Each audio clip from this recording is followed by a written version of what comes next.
नमस्कार दोस्तों, अगर आपको भी गुजरात और कोलकाता के बीच खेला गया आईपीएल का 25वां मुकाबला पसंद आया हो तो इस वीडियो को दिल से एक लाइक जरूर करें। दोस्तों, आईपीएल 2026 का 25वां और अब तक का सबसे रोमांचक, सांसों को रोक देने वाला महामुकाबला आज आईपीएल इतिहास की दो बड़ी टीमें गुजरात टाइटंस और कोलकाता नाइट राइडर्स के बीच नरेंद्र मोदी स्टेडियम अहमदाबाद में खेला गया। ऐसे में मुकाबले की शुरुआत हुई कोलकाता के टॉस जीतने को लेकर।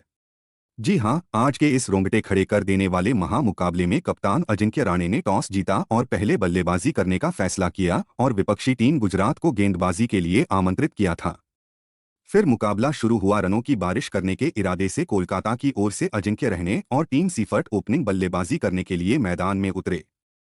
दोस्तों, इन दोनों ही बल्लेबाजों के कंधों पर इस महामुकाबले में अपनी टीम को एक विस्फोटक ओपनिंग शुरुआत दिलाने की बड़ी जिम्मेदारी थी।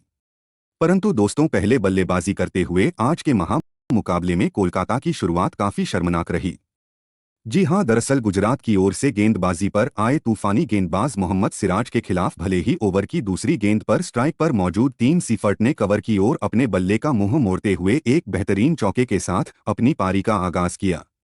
परंतु दोस्तों, जैसे ही तीसरी गेंद पर एक रन लेने के बाद अजिंक्य रहने स्ट्राइक पर आए, वे मोहम्मद सिराज के खिलाफ अपना धैर्य खो बैठे और पारी की पहली ही गेंद पर बड़ा शॉट खेलने के चक्कर में कगिसो रबाड़ा को एक आसान सा कैच थमाते हुए पहले ही ओवर में अपना कीमती विकेट गंवा बैठे।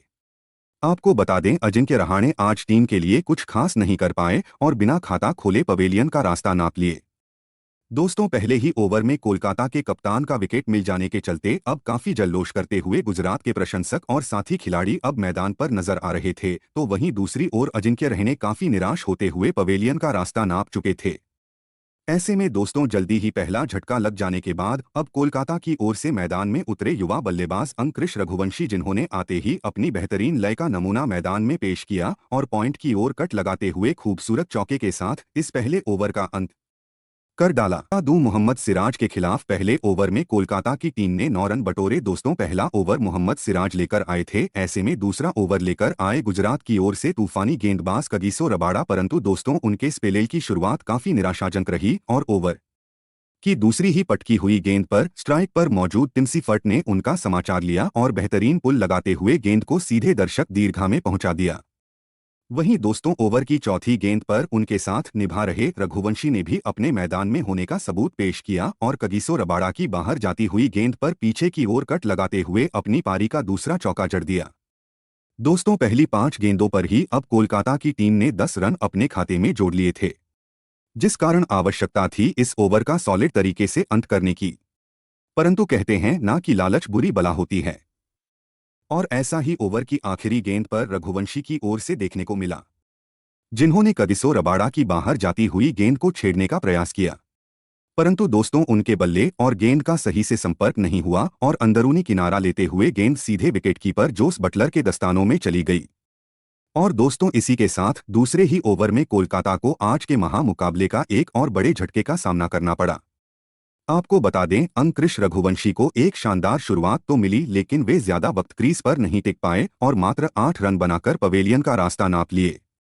दोस्तों, गुजरात की घातक गेंदबाजी के सामने पावर प्ले के पहले 2 ओवरों में ही कोलकाता की टीम अपने 2 प्रमुख बल्लेबाजों को गंवा चुकी थी।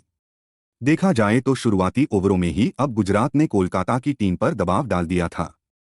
इस समय दोस्तों, 2 कीमती बल्लेबाज गंवाने के बाद कोलकाता की ओर से मैदान में उतरे इस आईपीएल के सबसे महंगे खिलाड़ी कैमरन ग्रीन, जिनसे अब कोलकाता का पूरा खेमा एक बड़ी पारी की आस लगाकर बैठा था।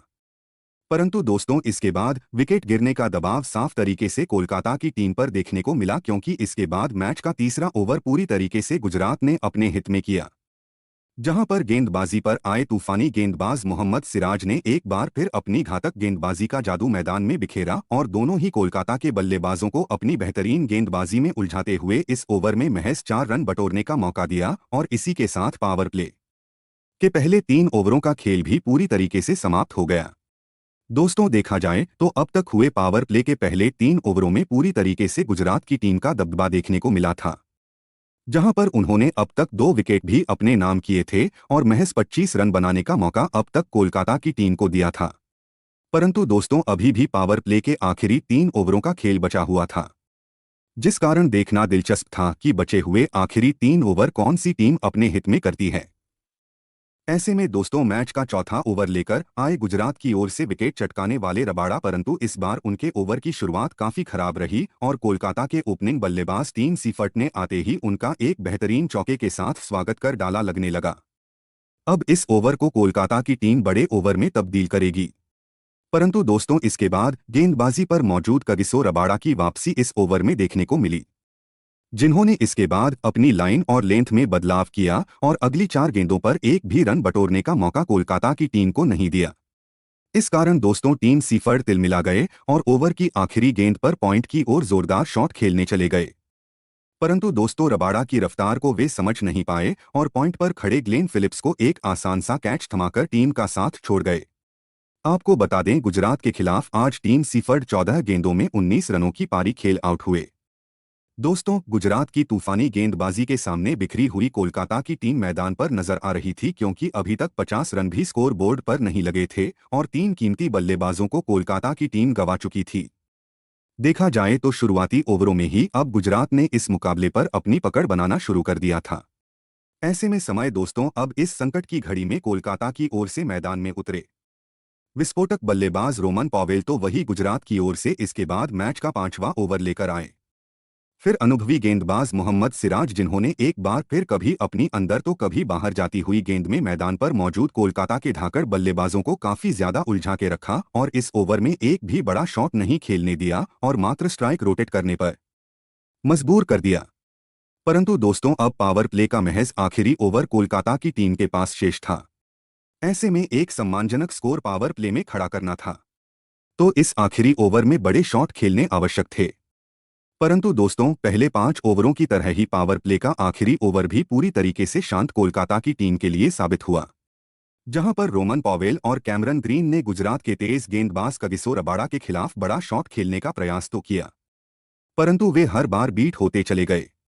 जिस कारण दोस्तों इस आखिरी ओवर में भी कोलकाता की टीम 2 रन बनाते हुए पावर प्ले के 6 ओवर का खेल खत्म होने तक 38 रन ही स्कोर बोर्ड पर लगाने में सफल हो पाई। दोस्तों पावर प्ले में ही 3 प्रमुख बल्लेबाजों को गंवाने के चलते जैसी चाहिए वैसी एक धमाकेदार शुरुआत कोलकाता के बल्लेबाज आज टीम को नहीं दिला सके थे, लेकिन गुजरात जैसी बड़ी टीम के सामने विशाल लक्ष्य खड़ा करना था, तो अब मैदान में मौजूद रोमन पॉवेल और कैमरन ग्रीन को अपनी जिम्मेदारी को समझते हुए ताबड़तोड़ बल्लेबाजी करना जरूरी था। और दोस्तों ऐसा ही कुछ अंदाज अब देखने को मिला पावर प्ले के बाद अगले यानी मैच के 7वें ओवर में, जहां पर गुजरात की ओर से गेंदबाजी पर आए प्रसिद्ध कृष्णा की ओवर की शुरुआत तो काफी बेहतर तरीन तरीके से हुई और पहली 4 गेंदों पर अपनी सटीक लाइन और लेंथ के चलते उन्होंने मात्र एक ही रन खर्च किया। परंतु दोस्तों 5वीं गेंद पर जैसे ही प्रसिद्ध कृष्णा अपनी लाइन से भटके, इसका फायदा स्ट्राइक पर मौजूद रोमन पोवेल ने उठाया और फुल लेंथ की गेंद को सीधे लॉन्ग ऑन की ओर भेजते हुए अपनी पारी का पहला चमचमाता हुआ जड़ दिया और लंबे अंतराल बाद इस ओवर को कोलकाता के हित में किया। बता दूं इस ओवर में प्रसिद्ध कृष्णा ने 8 रन खर्च किए। वहीं दोस्तों अगला ओवर भी कुछ इसी प्रकार का देखने को मिला, जहां पर गुजरात की ओर से गेंदबाजी पर आए अशोक शर्मा की पहली 3 गेंदों को तो रोमन पॉवेल ने सम्मान किया और एक भी रन नहीं बटोरा,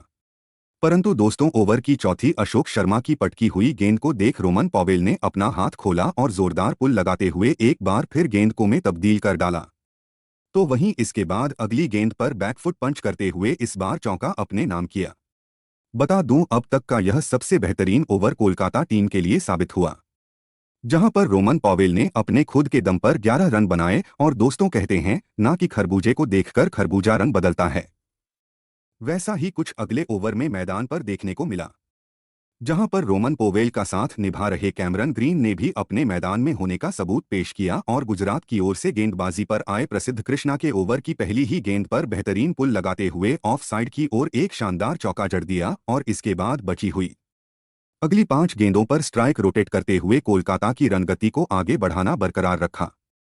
दोस्तों भले ही पावर प्ले में कोलकाता की टीम अपने 3 बड़े बल्लेबाजों को गंवा चुकी थी, लेकिन रोमन पॉवेल और कैमरन ग्रीन की सूझबूझ भरी बल्लेबाजी के चलते अब एक साझेदारी पनपती हुई मैदान पर नजर आ रही थी, जो अच्छी गेंद का सम्मान तो कर ही रहे थे,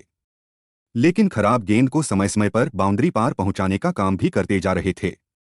जी हां, क्योंकि प्रसिद्ध कृष्णा को एक खूबसूरत चौका लगाने के बाद अगले ओवर में कैमरन ग्रीन ने गुजरात की ओर से अपने स्पेल का पहला ओवर लेकर आए राशिद खान का भी समाचार लिया और ओवर की चौथी गेंद पर नीचे बैठकर गेंद को घसीटते हुए एक बेहतरीन चौका अपने खाते में जोड़ लिया। बता दूं, कैमरन ग्रीन की ओर से चौका आने के बाद रोमन पॉवेल ने भी एक गेंद को पीछे की ओर चौके में तब्दील किया। राशिद खान का यह स्पेल का पहला ओवर काफी खराब रहा, जहां पर उन्होंने 2 चौके खाते हुए 11 रन खर्च किए। दोस्तों, दोनों ही खिलाड़ियों के बेहतरीन खेल के चलते अब संभलती हुई कोलकाता की टीम मैदान पर नजर आ रही थी। परंतु तभी मानो जैसे किसी की नजर कोलकाता की टीम को लग गई। जी हां, क्योंकि मैच के 11वें ओवर में अशोक शर्मा के खिलाफ ओवर की तीसरी गेंद पर भले ही कैमरन ग्रीन ने पीछे की ओर एक खूबसूरत चौका जड़ा, परंतु दोस्तों ओवर की छठी